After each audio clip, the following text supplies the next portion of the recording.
2026 সালের বিধানসভা নির্বাচনে 250টিরও বেশি আসন জয়লাভ করে আরো একবারের জন্য ক্ষমতায় ফিরতে চলেছে তৃণমূল কংগ্রেস। 2026 সালে 250টিরও বেশি আসন পাবে তৃণমূল কংগ্রেস।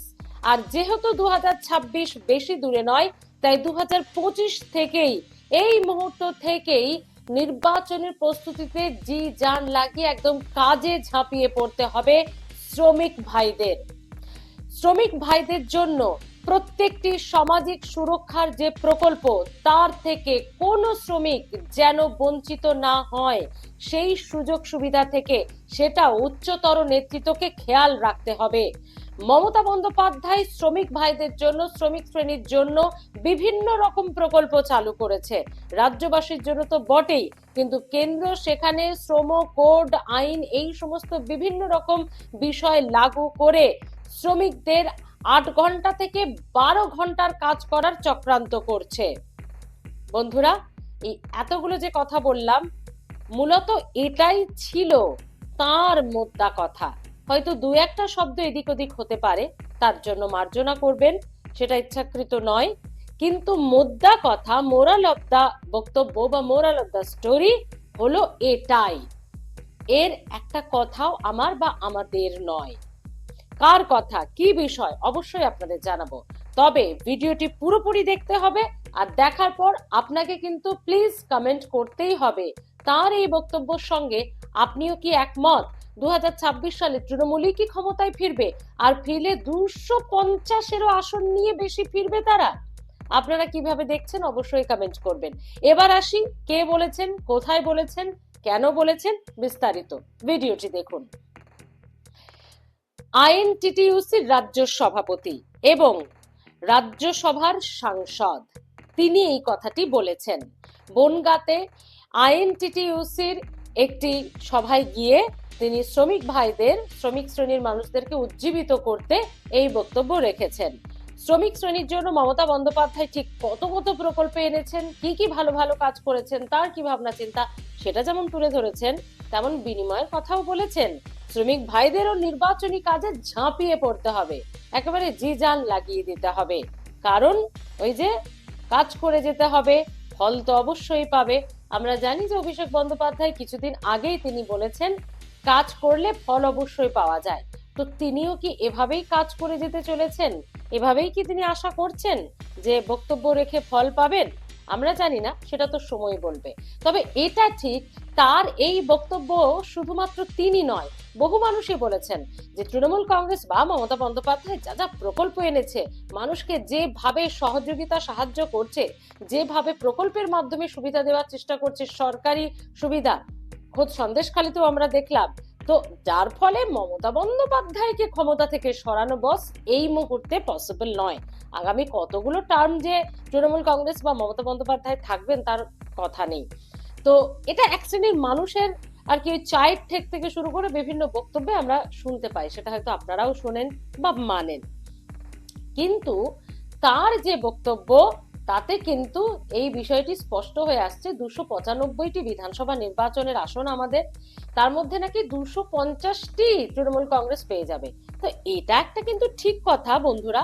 যদি দেখেন আপনারা, যে আমরা যদি 2021-এ দেখি, কেন্দ্রের তাবড় নেতৃত্ব, একবারে প্রধানমন্ত্রী নরেন্দ্র মোদী, বিজেপির প্রধান মুখ, তিনি এসে বললেন আপকি বার 200 পার, আপকি বার কত কি পার যেন হয়ে গেল, কিন্তু তাতে দেখা গেল 70 থেকে 77-এর মধ্যে আটকে গেল বিজেপি। 200 পার তো দূরের কথা।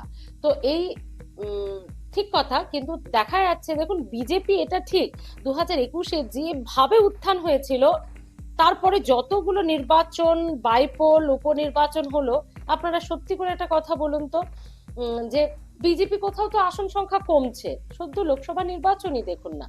তাহলে কেন্দ্রীয় নেতৃত্ব এসেও কিন্তু পুরো বিষয়টিতে 200 পার করতে পারেনি, 100 পারও করতে পারেনি। আপকি বার 200 পার তো দূরের কথা, 77 থেকেও কমতে কমতে 70-এ নেমে গেছে। এবং ববি হাকিমের কথাই তো একটা সময় শোনা গিয়েছিল অধিকাংশ বিধায়কই নাকি অভিষেক বন্দ্যোপাধ্যায়ের সঙ্গে যোগাযোগ করছেন। তো যাকে, সেটা রাজনীতিতে হতেই থাকে, কতটা সত্যি কতটা মিথ্যে এটা নির্বাচন না হলে, ফল না বেরোলে বলা যায় না।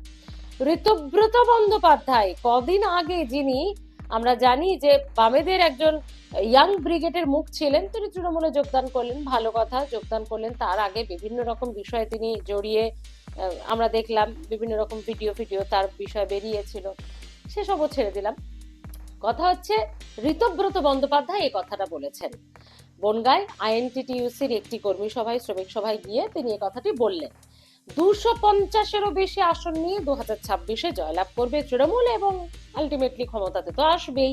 একক সংখ্যাগরিষ্ঠতা কেন, ম্যাজিক ফিগার ছাপিয়ে দিয়ে রেকর্ড সংখ্যায় 250 আসন নিয়ে তৃণমূল কংগ্রেস ক্ষমতায় আসবে। আপনারা কিভাবে দেখছেন বন্ধুরা ঋতব্রত বন্দ্যোপাধ্যায়ের এই বক্তব্যকে? এই পুরো কথাটার কোনোটাই আমার কথা নয়। এটা কি আদৌ সম্ভব?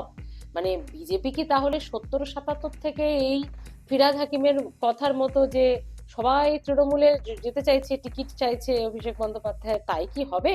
মানে এটা কি আদৌ সত্যি? তাহলে এই যে এত স্ক্যাম কোথায় গেল? শিক্ষায় স্ক্যাম, পুরসভা স্ক্যাম, আমরা দেখলাম Shahjahan case, Sandeshkhali case, Jayanta Singh case, তো এই দিকে দিকে যে এত স্ক্যাম, এত দুর্নীতি, এত কিছু উঠে এলো, তো তার কি ফলাফল আপনারা কি ভাবছেন? ভোট বাক্সে কি পড়বে না? নাকি সবটাই, কোনোটাই দুর্নীতি নয়, সেটা শুধুমাত্র সরকার পক্ষকে, শাসক দলকে চাপে ফেলতেই এই ধরনের বিষয়গুলোকে বিরোধীরা তুলে আনে? আপনারা কিভাবে দেখছেন ঋতব্রত বন্দ্যোপাধ্যায়ের এই বক্তব্যকে? সত্যি কি 250 পেরিয়ে যাবে 2026-এ বিধানসভা নির্বাচনে তৃণমূল কংগ্রেস, নাকি বিজেপি একটা দারুণ বেগ দেবে? কারণ শুভেন্দু অধিকারী তো একেবারে উঠে পড়ে লেগেছেন, সীমান্তে গিয়ে ইউনূসকে একেবারে তাকে কড়া বার্তা দিয়ে আসা থেকে রাজ্যের যে কোনো ইস্যুতে ঝাঁপিয়ে পড়ছেন, একদম মন প্রাণ দিয়ে ঝাঁপিয়ে পড়ছেন। যদিও বিজেপির রাজ্য সভাপতি সুকান্ত মজুমদার এর পরে কে হবেন সেটাই এখন আমরা জানতে পারলাম না। একটা কি ঠিক যে বিজেপি যেভাবে উত্থানটা হচ্ছিল 2019-এ বলুন, 2021-এ বলুন, কোথাও একটা গিয়ে কি বিজেপি খেই হারিয়ে ফেলছে?